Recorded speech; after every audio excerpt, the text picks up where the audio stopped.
Good afternoon to everyone. मैं मोनिका स्वागत करती हूँ आप सभी का। आ जाओ भाई, राम स्वरूप चतुर्वेदी जी का हिंदी साहित्य इतिहास में लेखन हम पढ़ने वाले हैं कि क्या उनका कॉन्ट्रीब्यूशन रहा, यानी कि क्या योगदान रहा उनका। ठीक है, चलो आ जाओ फटाफट से आप लोग सभी। मेरे हिसाब से जुड़ गई क्लास, मिल गई आप लोगों को, है? बताओ फटाफट से जी।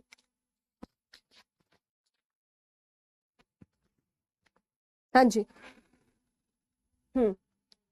ठीक है, आ जाओ भाई, आ जाओ फटाफट से। एक तो क्लास यार समय से हो गई है शुरू। हम्म हम्म ओके अनिल जी, मैंने एक नोट्स स्प्रेड किया था, नोट्स डलवाया है, उस पे सुपर नोट्स में देखना आप लोग।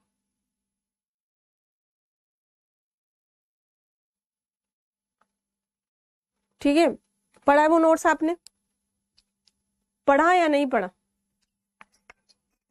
ये बता दो।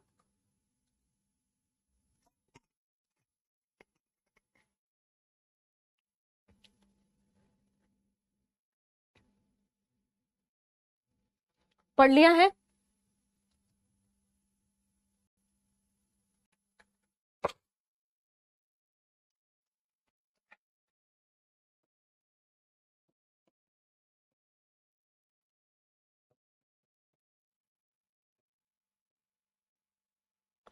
हिंदी साहित्य,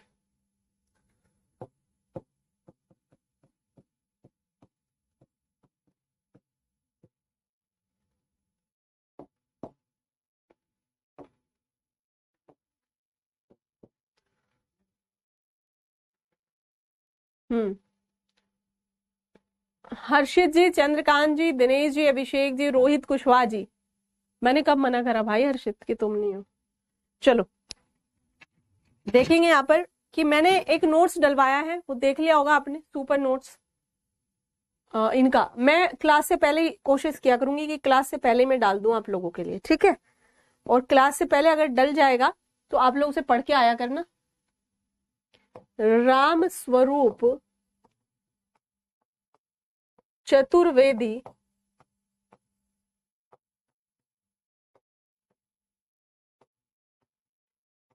जी का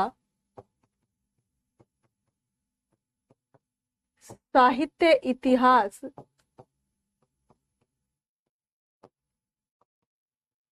लेखन परंपरा में योगदान। ठीक है,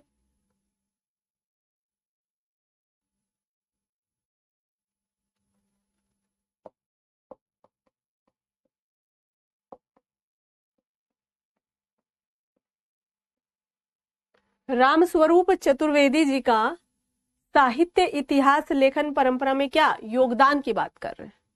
अब हमारे पास में राम स्वरूप चतुर्वेदी जी भी थे, हमारे पास में यहाँ पर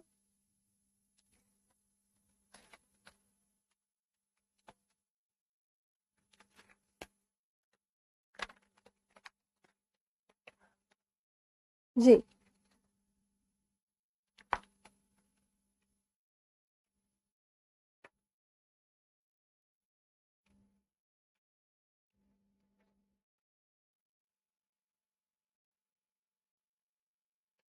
ये माफी चाहूंगी, क्या हजारी प्रसाद द्विवेदी जी ही है।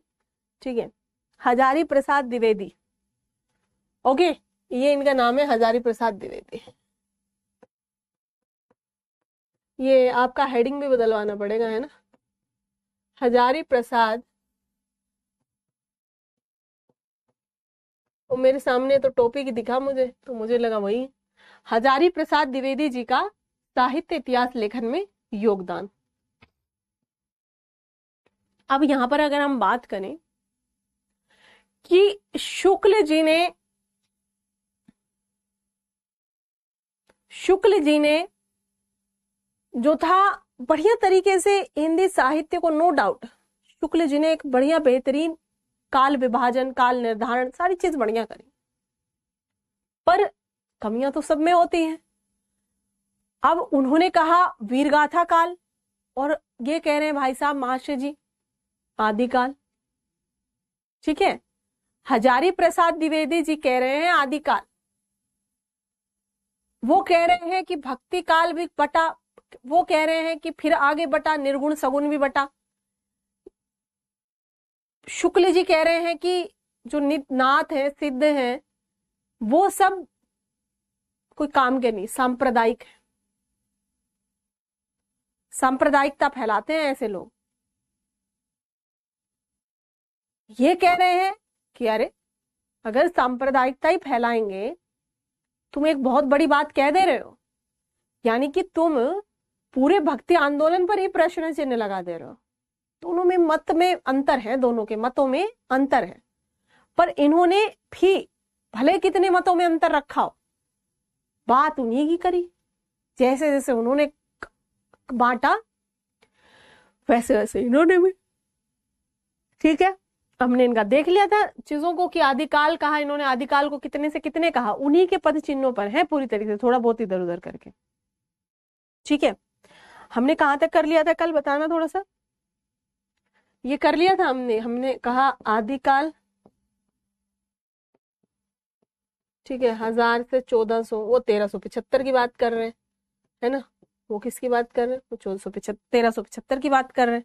ठीक है, हमने देखा आदिकाल, हमने देखा यहाँ पर पूर्व मध्यकाल,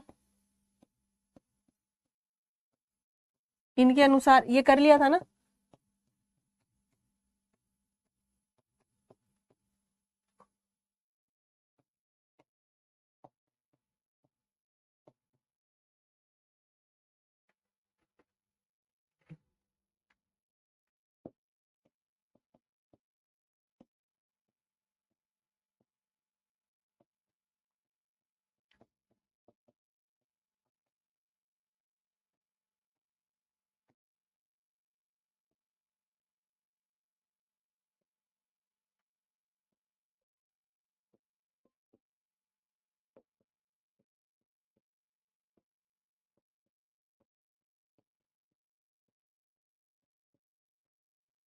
ठीक है,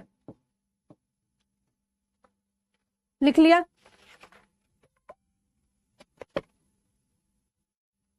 डन।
जी लिख लिया, 3 पुस्तक तक हो गया था। ओके जी, ओके ओके ओके ओके, ठीक है। तो ये उनका क्या था, ये था उनका काल विभाजन। फिर हम बात कर रहे थे कि भाई उन्होंने जो है एक बहुत बड़े लेवल पर, एक बहुत बड़े लेवल पर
ठीक है जी। अब यहाँ पर देख लेते हैं।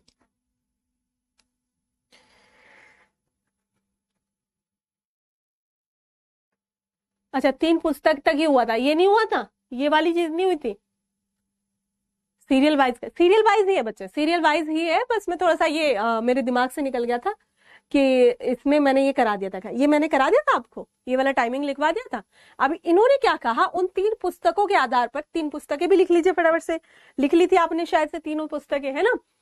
यहाँ पर आप लोगों ने यहाँ पर रामचंद्र शुक्ल जी कह के कुछ और गए, बट टाइम पीरियड वही था, सेम सेम था, ऐसे कोई बात नहीं थी।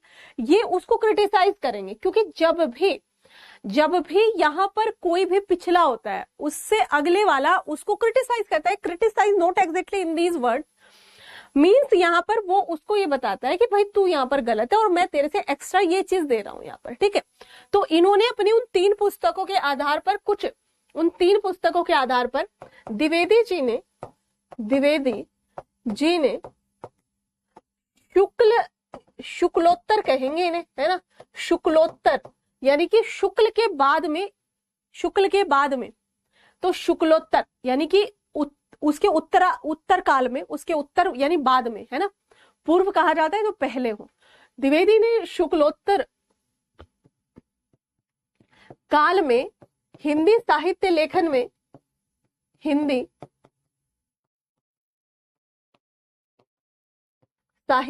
में विशेष योगदान दिया,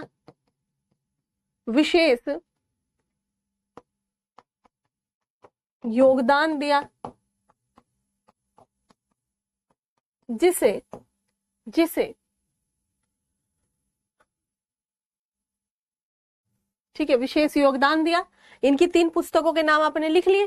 काल विभाजन वो मैंने अभी जो लिखवाया वो लिख लिया आप लोगों ने, काल विभाजन जो आप अभी दिया वो लिख लिया, ठीक है जी। आगे देखेंगे कि इन्होंने क्या क्या योगदान दिए हैं, क्या क्या इन्होंने कहा है, योगदान दिया, जो निम्नवत बिंदुओं के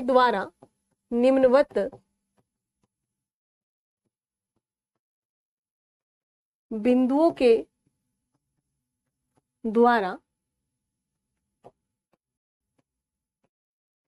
समझा जा सकता है। लिखें,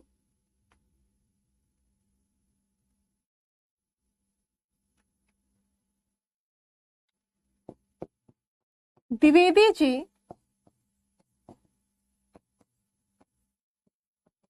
नाथ एवं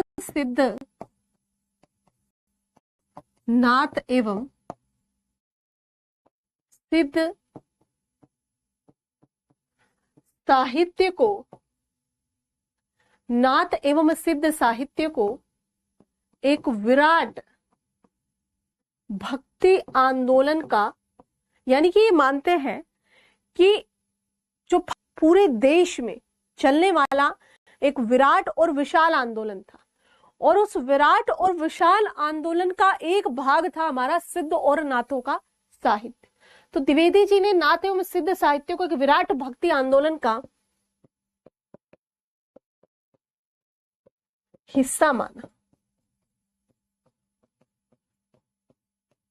दूसरी चीज लिखें इसमें कि द्विवेदी जी का जो साहित्य लेखन था, साहित्य इतिहास लेखन,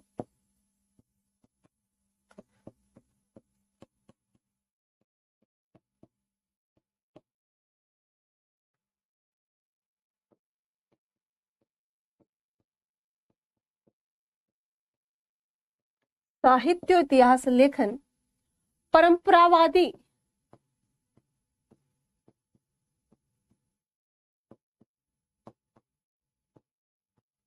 विचारधारा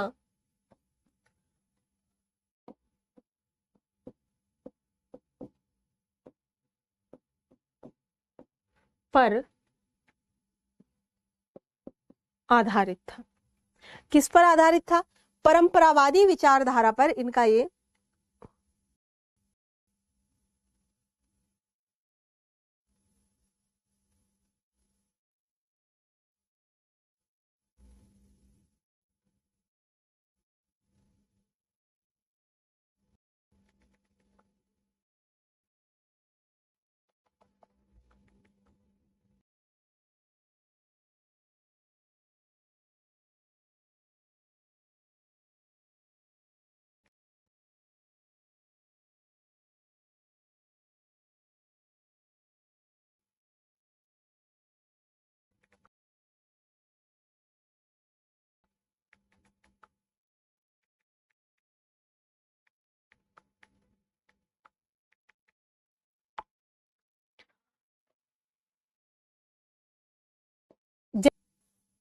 शुक्ल जी तार्किकता की बात करें और ये परंपरावादी की बात करें, इसीलिए इनको ये कहा जाता है कि ये कभी आधुनिक काल तक आ ही नहीं पाए।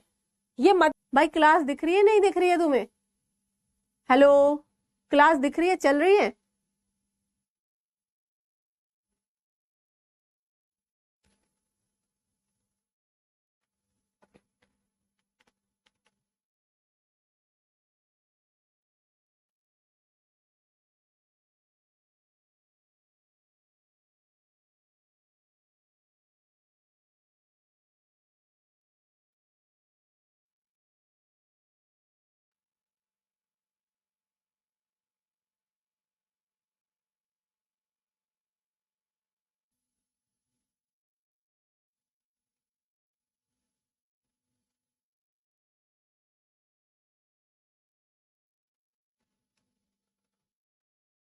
अब सही आ रहा है?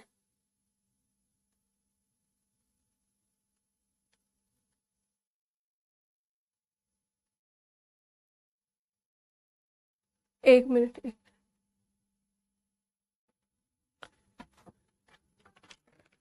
अभिषेक सर, इशू आ रहा है बार बार ना, ब्लैक स्क्रीन हो रही है, उनको बुलाइए किसी को। अनुज सर। हाँ।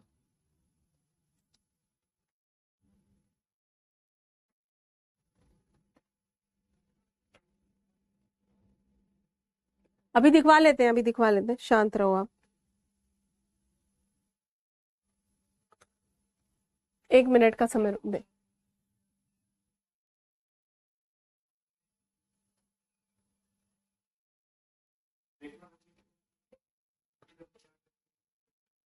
चलो।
मेरे बच्चे थे।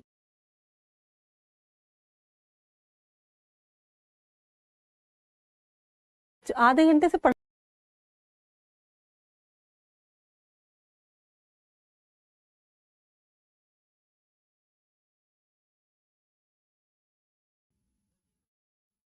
भाई देखना वापस,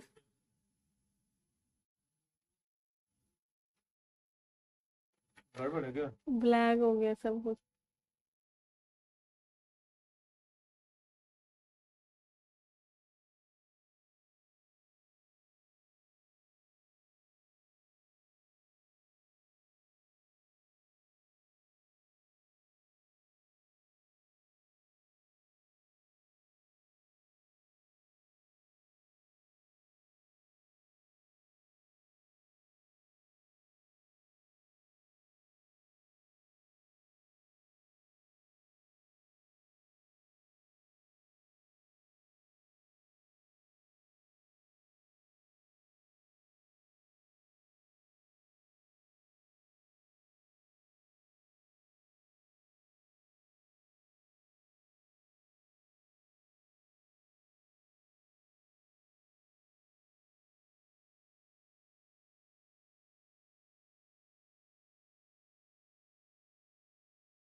दिक्कतें होती है, कुछ नहीं, जीवन दिक्कतों से घिरा हुआ है, नहीं। चलो यहाँ पर देखेंगे, द्विवेदी जी जो थे वो शुक्लोत्तर काल में, यानी कि द्विवेदी जी ने सबसे बढ़िया साहित्य लिखा है, ऐसा इनका कहना है। रामस्वरूप चतुर्वेदी जी ने भी अच्छा लिखा है, उनको बाद में देखेंगे। ये परंपरावादी विचारधारा पर बिलीव करते हैं। परंपरावादी विचारधारा का मतलब होता है कि ये थोड़े से ट्रेडिशनल है, ये थोड़े से क्या है, ट्रेडिशनल है। चलो अब तो दिखी होगी क्लास,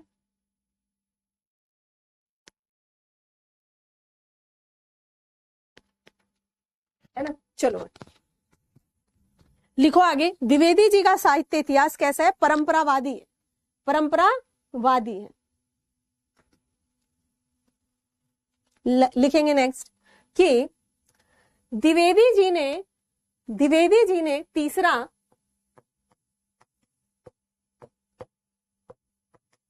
काल विभाजन लगभग शुक्ल जी के समान ही किया है, लगभग। अब ठीक है, ओके है ना क्लास, बढ़िया। शुक्ल जी के समान ही किया है, केवल नामों के स्तर पर, केवल नामों के स्तर पर थोड़ा अंतर जरूर है। नाम यानी कि उन्होंने वीरगाथा काल कहा, शुक्ल जी ने कहा कि भैया ये वीरगाथा काल है, क्योंकि इसमें वीर रासों वगैरह, रस वगैरह, वीरता के जो काव्य हैं वो ज्यादा है। अब हमारे द्विवेदी जी कह रहे हैं कि यार तुम एक ही आदमी के नाम पे कैसे रख दोगे। ये कह रहे हैं कि नामकरण तो वैसा होना चाहिए, नामकरण तो वैसा होना चाहिए जिसने बहुत बड़ी, हाँ ये नेक्स्ट पॉइंट है, बिल्कुल ये नेक्स्ट पॉइंट है यहां से, ठीक है, यहां से नेक्स्ट है द्विवेदी जी का साहित्य इतिहास लेखन परंपरावादी विचारधारा पर जो था मतलब आधारित था। और अगला पॉइंट है यहाँ पर कि द्विवेदी जी ने काल विभाजन लगभग शुक्ल जी के समान ही किया, केवल नामों के स्तर पर थोड़ा अंतर जरूर दिखाई देता है। यानी कि यहाँ पर अगर हम नामों को देखें तो ये अंतर जरूर दिखाई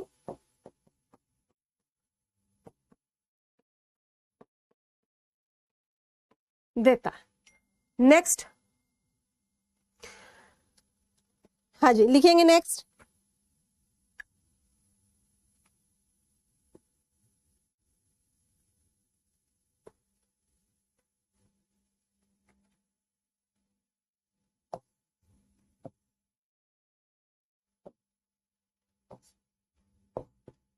द्विवेदी जी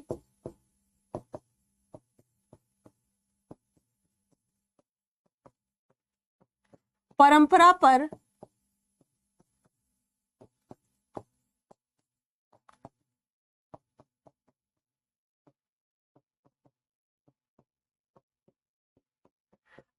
पर आधारित दृष्टिकोण रखते थे,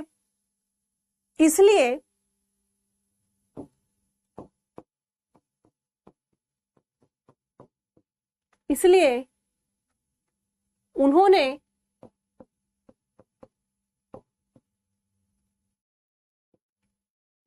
आदिकाल तथा भक्ति काल को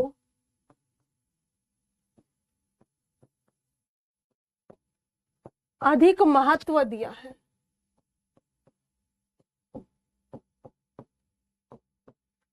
ठीक है, अब आगे लिखें।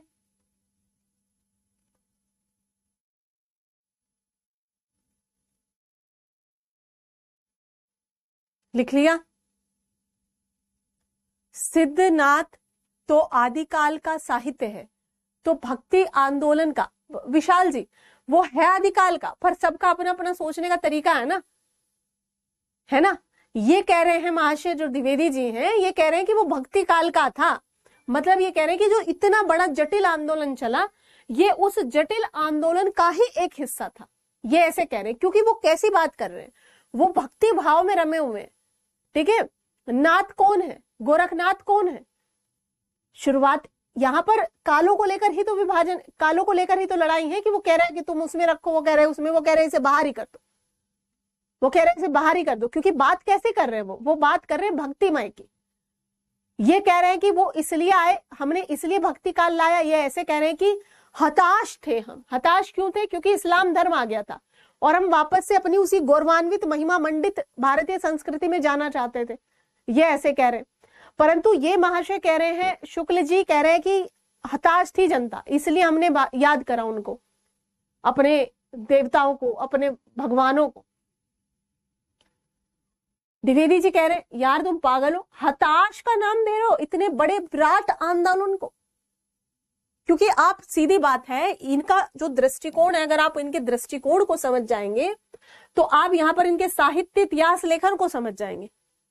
ठीक है, विशाल समझ में आई ये बात। यहाँ पर देखो, ये सबका अपना अपना मानना है कि वो भक्ति में था कि आदि में था।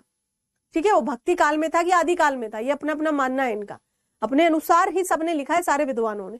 अब अगर आप बात करो यहाँ पर परंपराओं की, दो चीजें हैं, एक है परंपरावादी दृष्टिकोण, परंपरावादी दृष्टिकोण जो हमारे यहाँ पर इनके अंदर है।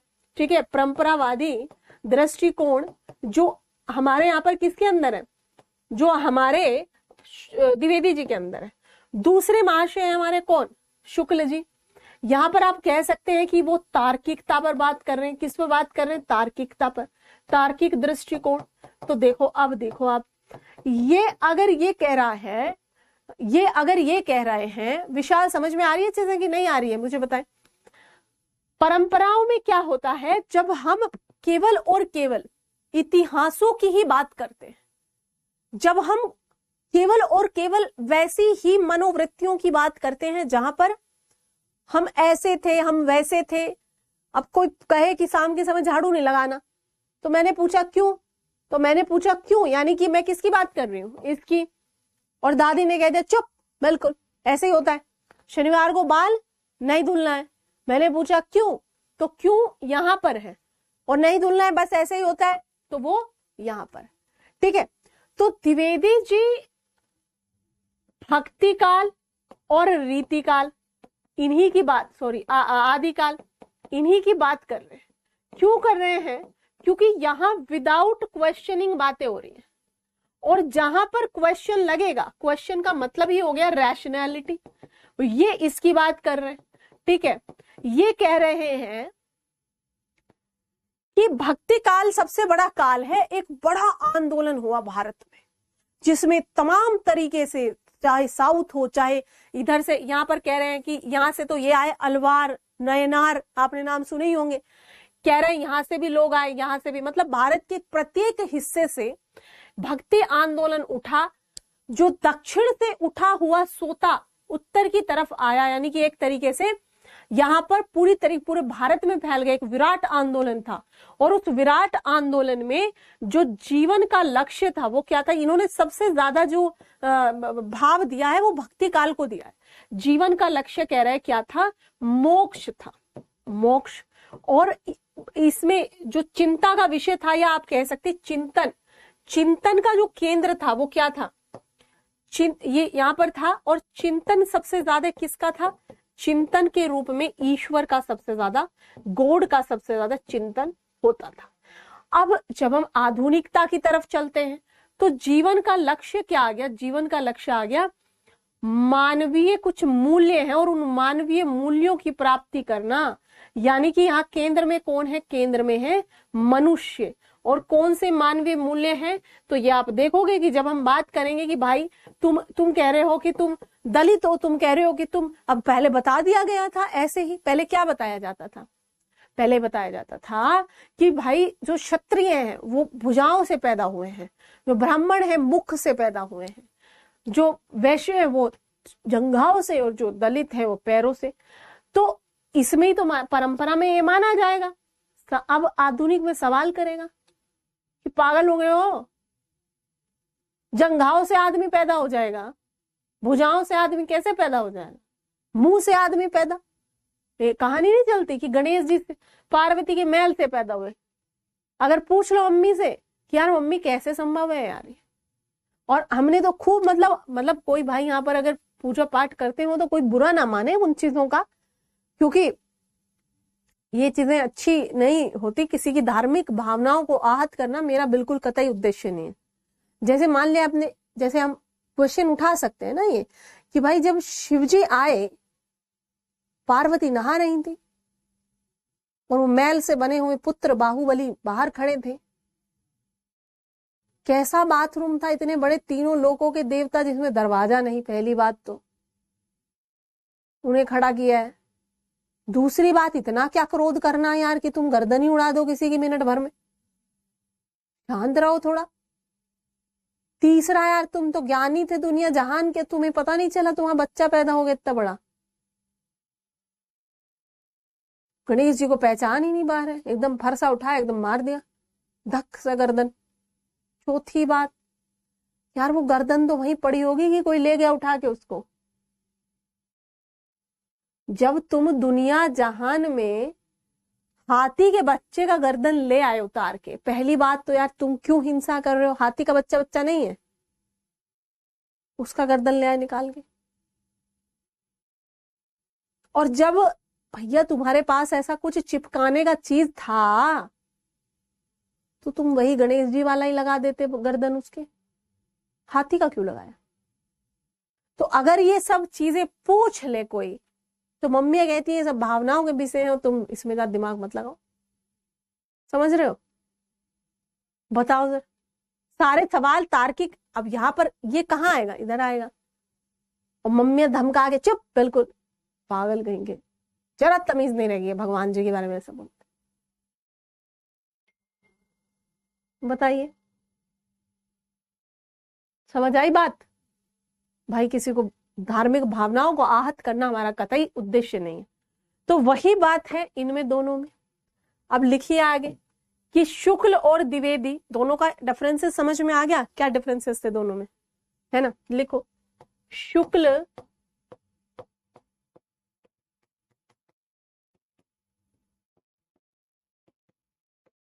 शुक्ल और द्विवेदी के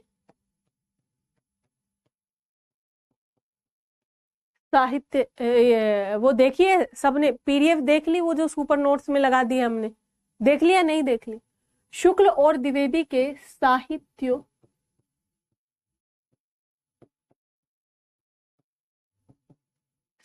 इतिहास लेखन में मतभेद,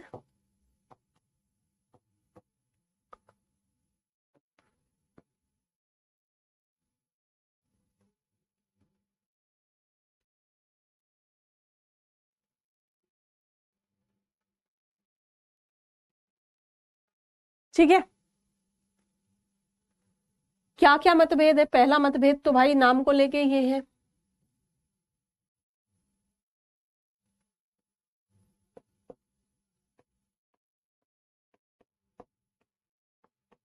पहला मतभेद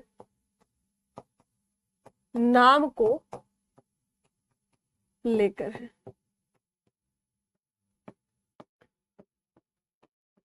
शुक्ल जी, शुक्ल जी इसे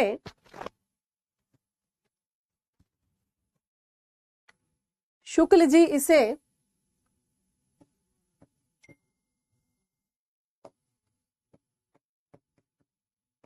वीर गाथा काल कहते हैं।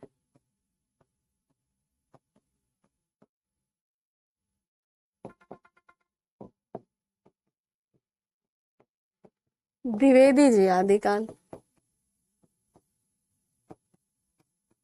बड़ा डिफरेंस क्या है? डिफरेंस शुक्ल जी का तर्क है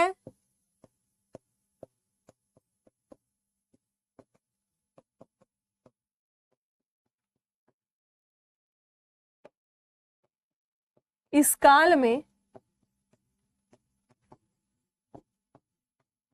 वीरता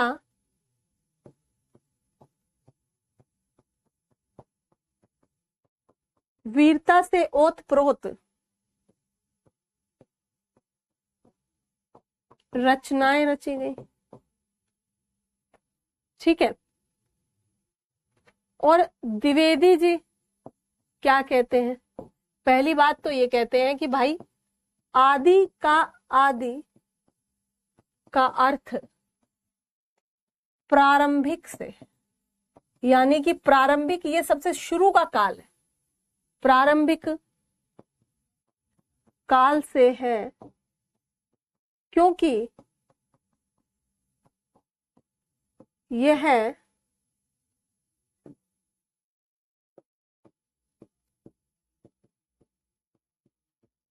सबसे शुरू का काल है,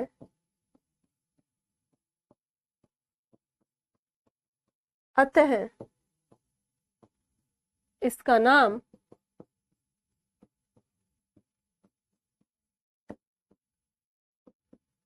आदिकाल ही होना चाहिए। आदिकाल ही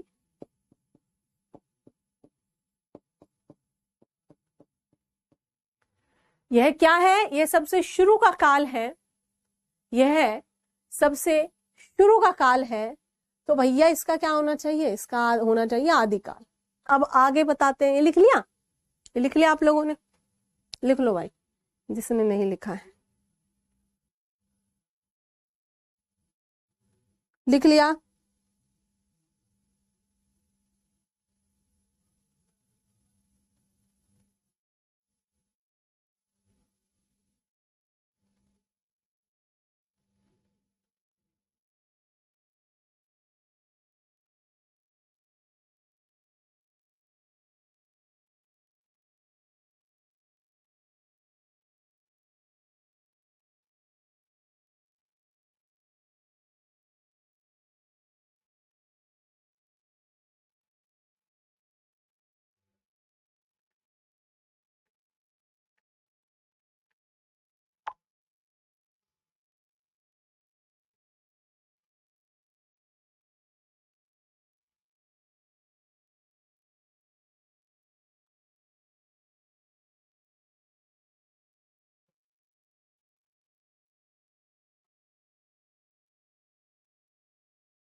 डन डन।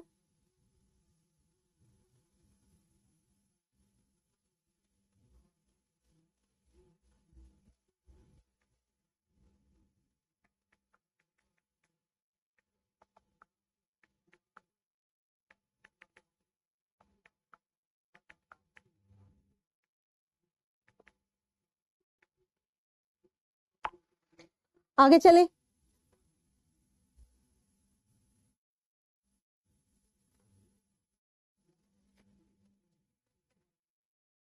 ओके, चलिए।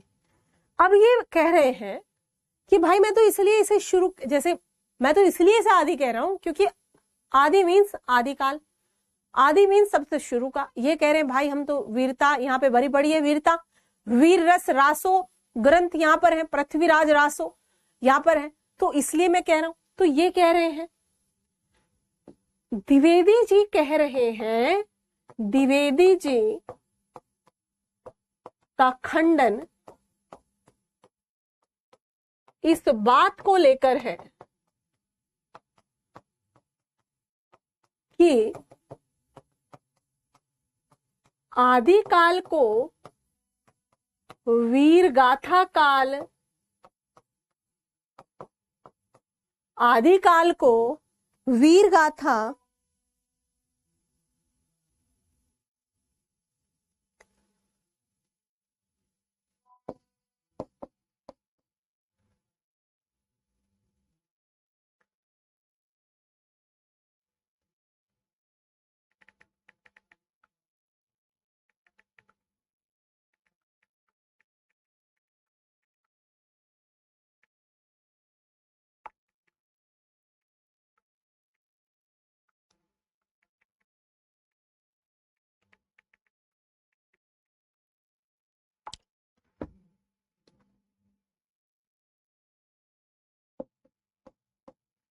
कहने से ये काल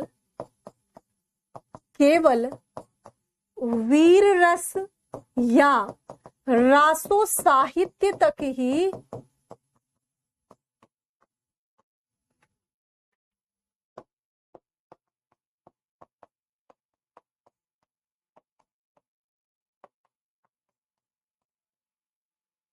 बड़ा क्लेश है भाई।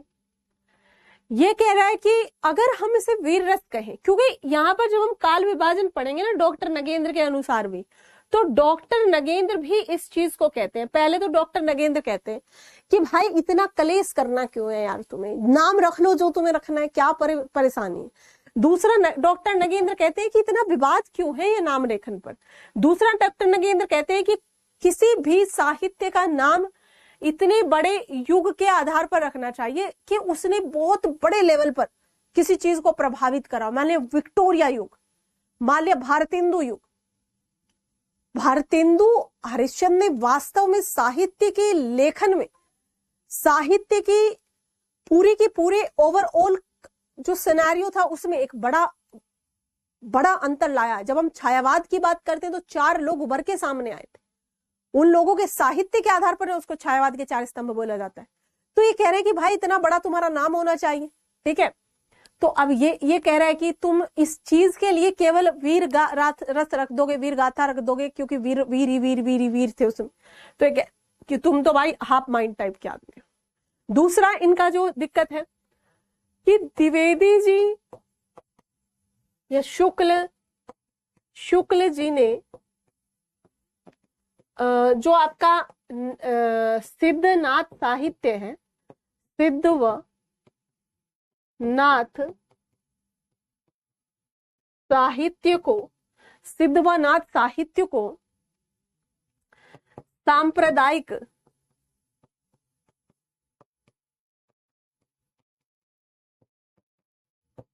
साहित्य कहा तथा इसे हिंदी साहित्य के इतिहास से बाहर रखने को कह दिया। ठीक है, क्या कह दिया कि ये हिंदी साहित्य में इसको मत रखो, हिंदी साहित्य के इतिहास से बाहर। यहीं पर द्विवेदी जी इस चीज का खंडन करते हैं।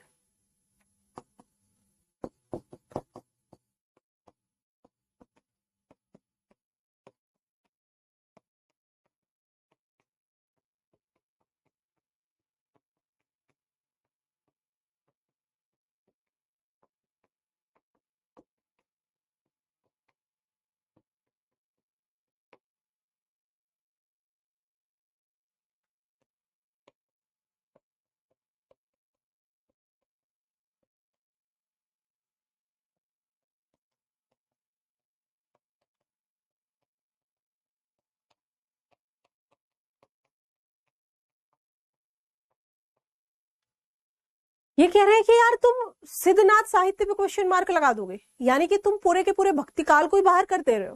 कह रहे कि भक्ति से ओत प्रोत थे सिद्ध तो सारे, प्रश्न चिन्ह लगेगा। तो यह है साहित्य के एक विराट आंदोलन,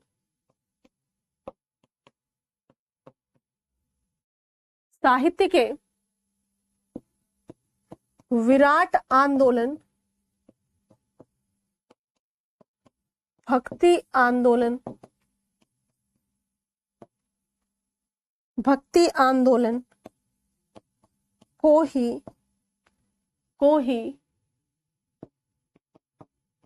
बाहर कर देने वाली। भाई तुम अगर इतने बड़ी परिवर्तन पर, जिसने कि यहाँ पर भक्ति आंदोलन की पृष्ठभूमि में एक बड़ा योगदान दिया according to the Dwivedi ji, तो कह रहा है कि भाई इस तरीके से तो फिर दिक्कत यहां पर ज्यादा हो जाएगी। ठीक है, इस तरीके से तो यहां पर दिक्कत ज्यादा हो जाएगी, तुम पूरी तरीके से इसे क्रिटिसाइज नहीं कर सकते।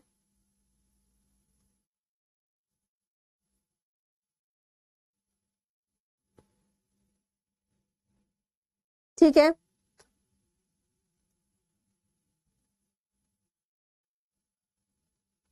नेक्स्ट, भक्ति को लेके बहुत भावुक है हमारे मास्टर जी द्विवेदी जी। शुक्ल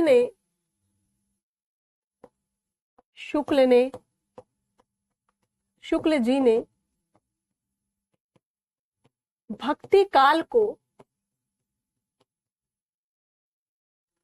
कहा कि जब इस्लाम यहां पर आए ना, और जब हम उनसे परेशान हुए, इस्लामों ने हमारी आत्मा पे प्रहार किया, भगवान बदल गए हमारे, संस्कृतियां बदल गई हमारी, त्योहार बदल गए हमारे,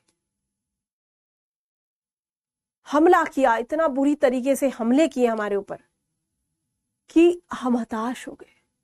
आपने देखा ही होगा यहाँ पर कितने ऐसे लोग आए जिन्होंने हमारे मंदिर तोड़े, कितने ऐसे लुटेरे आए जिन्होंने हमें आहत किया। तो शुक्ल जी कह रहे हैं कि भक्ति काल आया ही इसलिए, डेवलप ही इसलिए हुआ क्योंकि उस समय इस्लामिक आगमन हुआ। भक्ति काल, शुक्ल जी ने भक्ति काल की उत्पत्ति का मुख्य कारण इस्लामिक आगमन को माना है।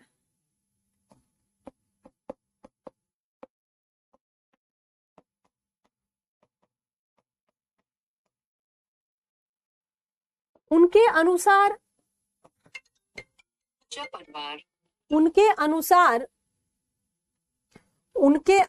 यहां पर क्या है कि जब पौरुष से हताश, यानी कि हम कुछ कर नहीं पाए, उस समय पर हमारी जो हताश प्रजातियां थी, उन्होंने ध्यान करना शुरू किया ईश्वर का।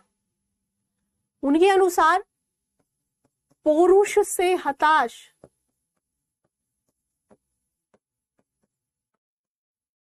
भारतीय जनता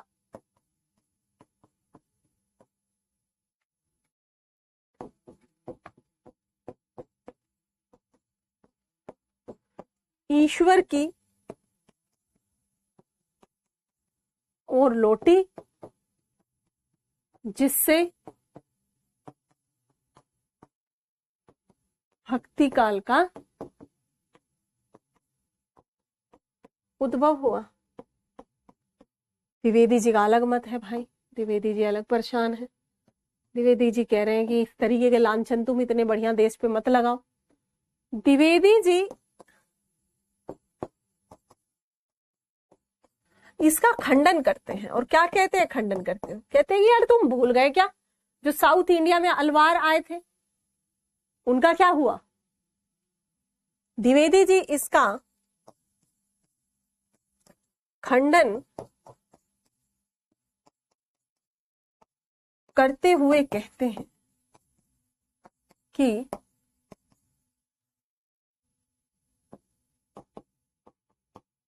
दक्षिण भारत, साउथ इंडिया में 7वीं 8वीं शताब्दी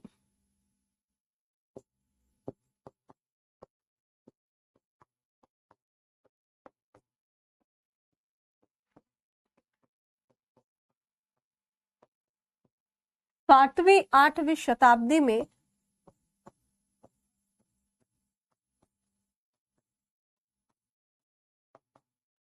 अलवार परंपरा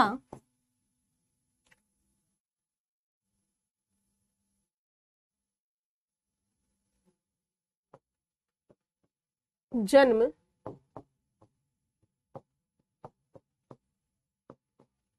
हो चुका था।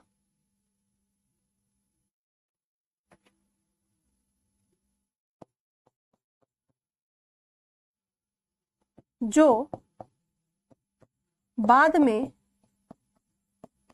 भक्ति आंदोलन का प्रणेता बन गया।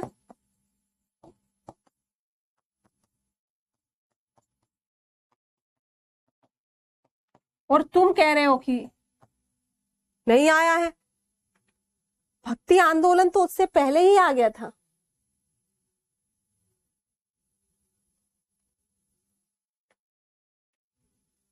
इस्लाम का आगमन तो इसके बाद हुआ है। इस्लाम का आगमन इसके बाद हुआ है। और दूसरा,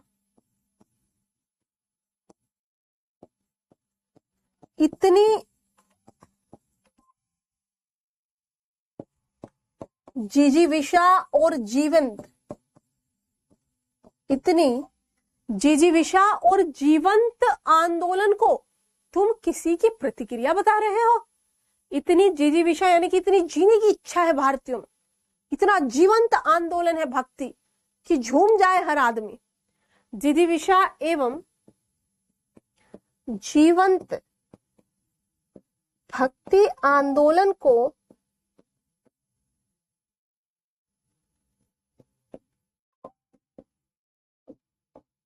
इतने जिजीविषा एवं जीवंत भक्ति आंदोलन को लिखे इसमें।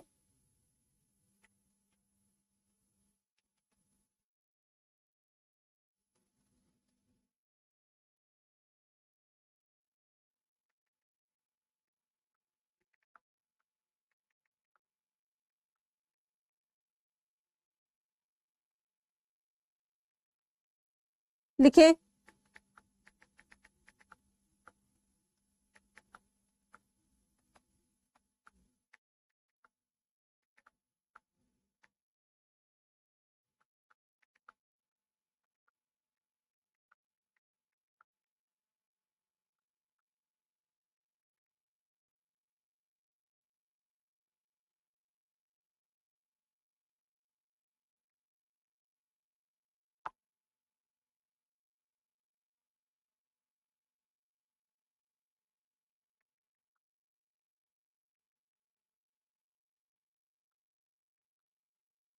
ठीक है जी, लिखो इसमें।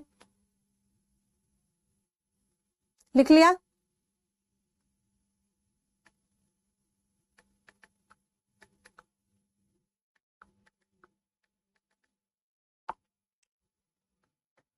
तुमने मतलब भक्ति आंदोलन एक ऐसा आंदोलन है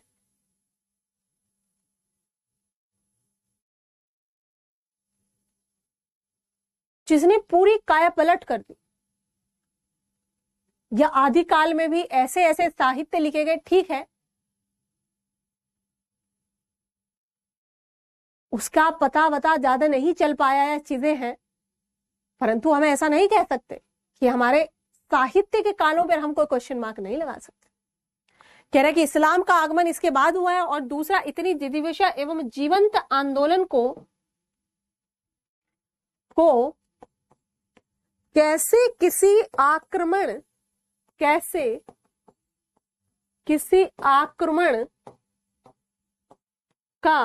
की प्रतिक्रिया बताया जा सकता है। भाई मैं तो इसी चीज से आहत हूं। तुम कैसे इसे किसी की प्रतिक्रिया बता सकते हो? एकदम नेचुरल चीज है ये तो।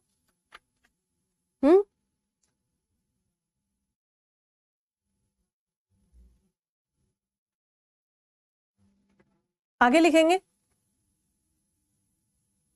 डिफरेंसेस समझ आ गए। अगर सवाल आया आपको कि शुक्ल युगीन साहित्य इतिहास लेखन किस प्रकार से द्विवेदी युगीन साहित्य इतिहास लेखन से भिन्न है, लिख दोगे? बताओ जल्दी से मुझे फटाफट से। साहित्य इतिहास लेखन में अगर शुक्ल और द्विवेदी का डिफरेंस आए, लिख दोगे?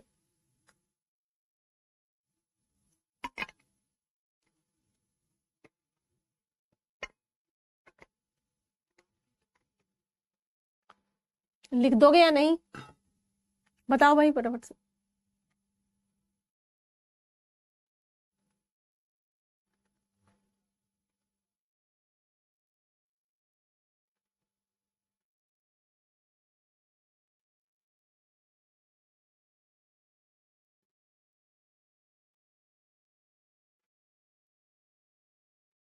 लिख दोगे? राजा बस लिख देंगे, और कोई बच्चा और बालक नहीं है हमारे पास जो लिख दे? हाँ जी, बाकी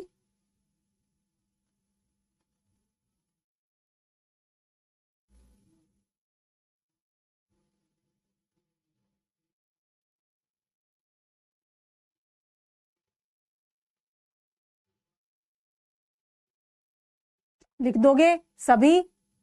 बहुत बढ़िया।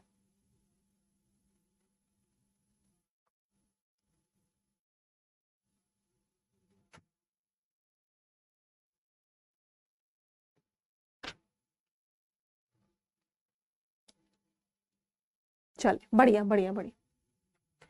अब लिखो इसमें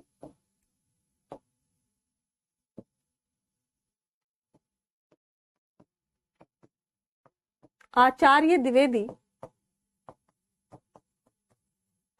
के साहित्य इतिहास की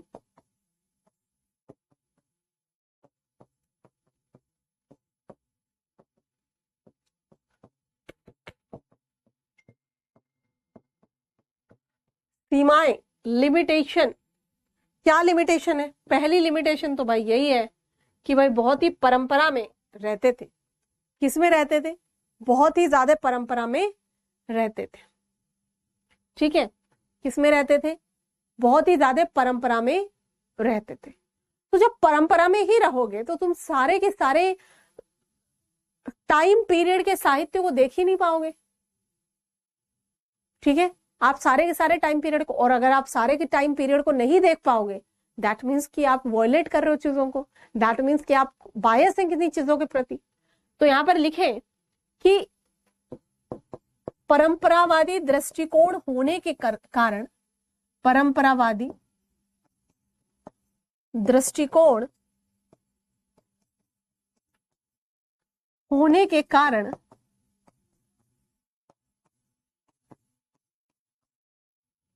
परंपरावादी दृष्टिकोण होने के कारण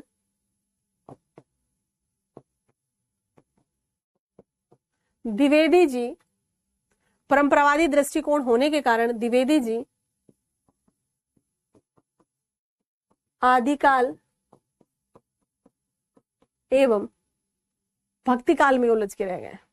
ठीक है, आदिकाल एवं भक्तिकाल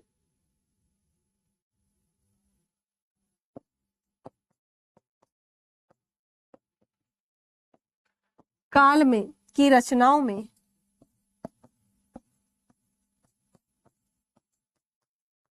रम गए या रमे रह गए युगीन रचनाओं, युगीन रचनाओं का निम्न वर्णन। युगीन यानी कि जो युग में रचनाएं चल रही हैं उस समय, युगीन रचनाओं का निम्न वर्णन या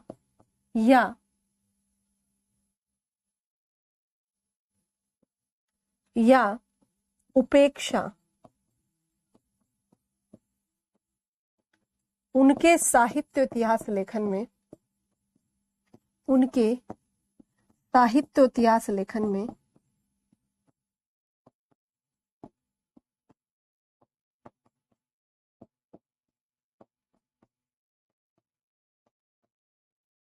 दिखाई देती है। परंपरावादी दृष्टिकोण होने के नाते द्विवेदी जी आदिकाल और भक्तिकाल की रचनाएं तो देख ही नहीं पाए बेचारे। मतलब द्विवेदी जी भक्तिकाल और आदिकाल में ही फंसे सी रह गए, रमे सी रह गए। इन्हें जो है दूसरी जगह पर इन्हें चीजें कम दिखाई देती हैं। ठीक है, दूसरी जगह पर इन्हें चीजें कम दिखाई दी हैं। शुक्ल जी से द्विवेदी जी के समता को दर्शाने में बिल्कुल लिखा जा सकता है। ये पॉइंट उसी में लिखने, समता में भी आप लिख सकते हो। समता में आ गया तो भाई एक ही जैसा काल निर्धारण करा है, बस वीरगाथा और आदिकाल नामों की बस खाली वो है। अदरवाइज अगर हम टाइम पीरियड को देखें तो टाइम पीरियड तो दोनों ने सेम ही रखा है, है ना। टाइम पीरियड को बताते हुए दोनों सेम ही बिंदुओं पर बात करते हैं। ठीक है, लिखे आगे कि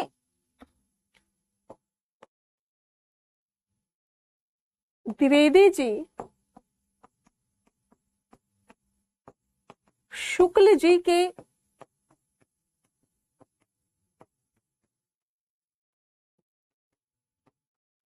साहित्य इतिहास लेखन, द्विवेदी जी शुक्ल जी के साहित्य इतिहास लेखन से विरोध दर्शाने के बावजूद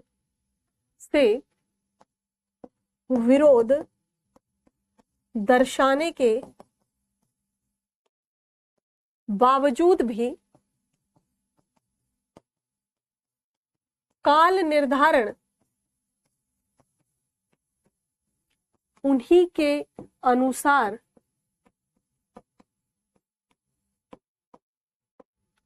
करते हैं।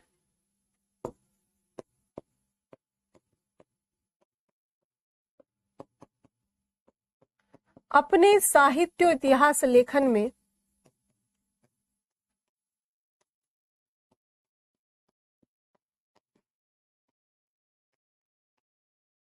इन्होंने केवल शुक्ल जी की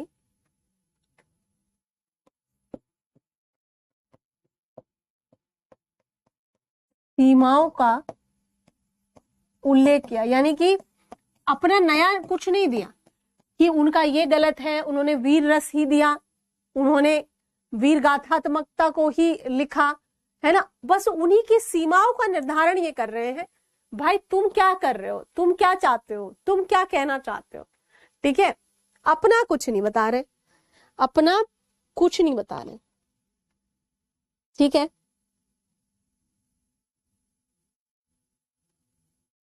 आगे लिखेंगे,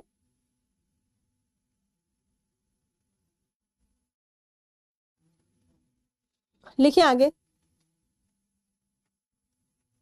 लिख लिया। नेक्स्ट, राम स्वरूप चतुर्वेदी।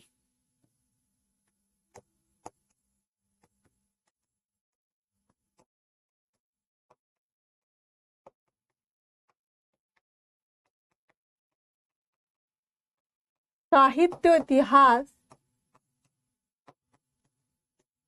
में योगदान, भाई इनका क्या योगदान था, इन्होंने क्या किया। पहली बात तो भाई इनके लिए बड़ा चैलेंजिंग था कुछ और करना, क्योंकि इनसे पहले दो महान बुद्धिमानों ने, भाई चलो मिश्र बंधु, ग्रियसन, मान लिया कि आपके जो है तासी, ये सब छोटे लोग थे, इन सब ने इतना ज्यादा कुछ किया नहीं रिसर्च। शुक्ल जी के सामने चैलेंज, शुक्ल जी के सामने उन्हें गलत दर्शाने के लिए रामस्वरूप चतुर्वेदी के सामने बड़ा चैलेंज। रामस्वरूप चतुर्वेदी वो व्यक्ति हैं जिन्होंने अपना 100% देखिए, इन दोनों सीधी सी बात है ना, कोई भी तीसरा व्यक्ति क्यों आया? क्योंकि दो ने कुछ गलती की थी, है ना। तो आप लिखो इसमें कि चतुर्वेदी जी के लिए, चतुर्वेदी जी के लिए शुक्ल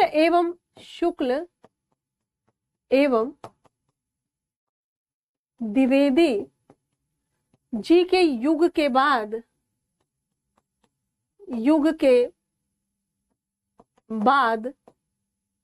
चतुर्वेदी जी के लिए शुक्ल एवं द्विवेदी जी के युग के बाद में ऐसे बिंदु पर पहुंचना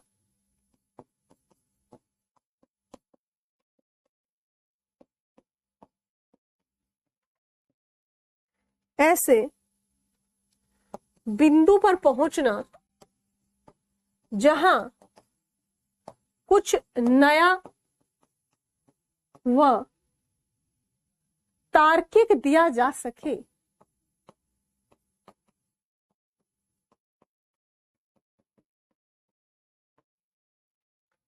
काफी चुनौतीपूर्ण था।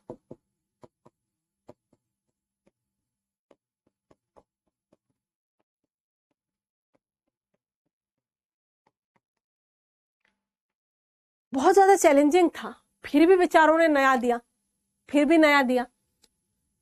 बावजूद इसके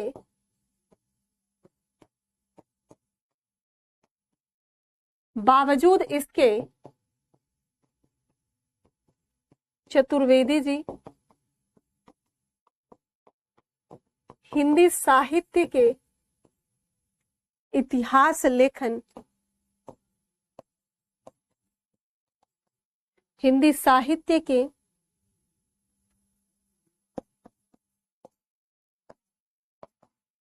इतिहास लेखन में अपना एक प्रसिद्ध ग्रंथ, इनकी पुस्तक का नाम क्या है? हिंदी साहित्य का इतिहास और संवेदना। ठीक है, हिंदी, ये आपने पढ़ी भी होगी। ठीक है, यहाँ पर हिंदी साहित्य और हिंदी लिखे, हिंदी साहित्य और संवेदना का इन्होंने विकास नाम यूज किया, इतिहास नहीं। हिंदी संवेदना, हिंदी संवेदना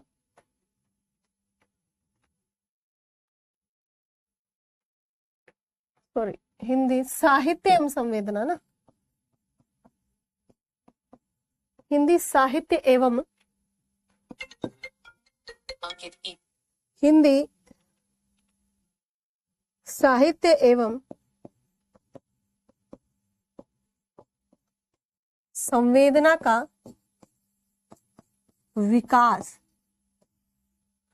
हिंदी साहित्य एवं संवेदना का विकास। ठीक है,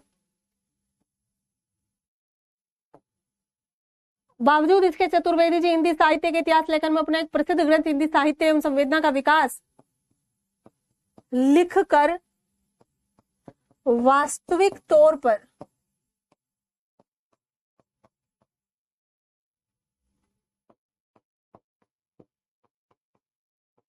साहित्य इतिहास लेखन में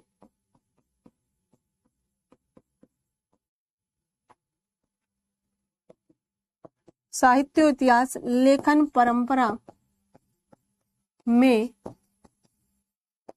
नूतनता लाते हैं। ठीक है, लिखो भाई फटाफट से।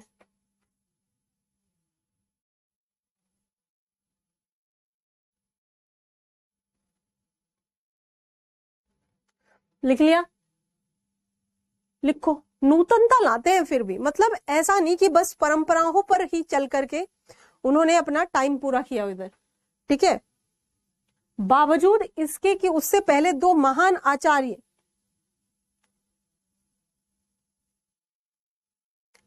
बावजूद इसके आचार्यों ने इसमें अपनी जगह पहले से ही बना रखी थी। ठीक है, यहां तक की चीजें समझ में आई? बताएं एक बार, यहां तक की चीज समझ में आई?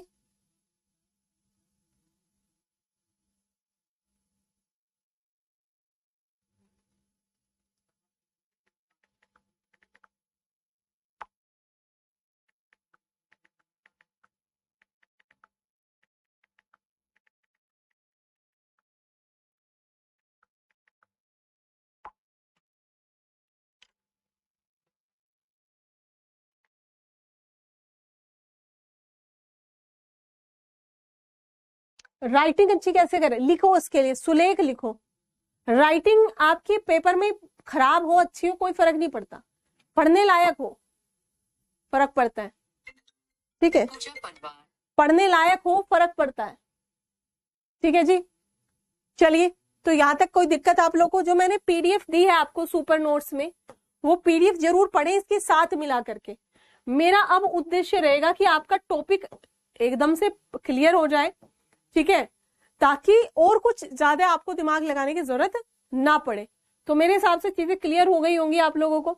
और जो आपका टॉपिक है उस टॉपिक को आप वहां से मिला करके पीडीएफ के माध्यम से दोनों चीजों को कवर कर लेना, ठीक है, यहां से और वहां से दोनों जगहों से, ठीक है, यहां से और वहां से दोनों जगहों से आपको उसे कवर करना है।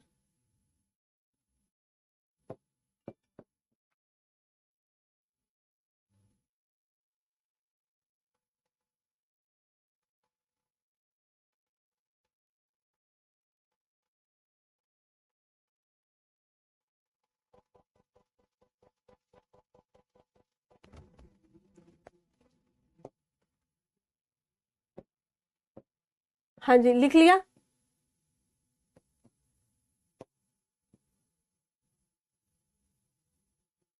ये क्या है भाई?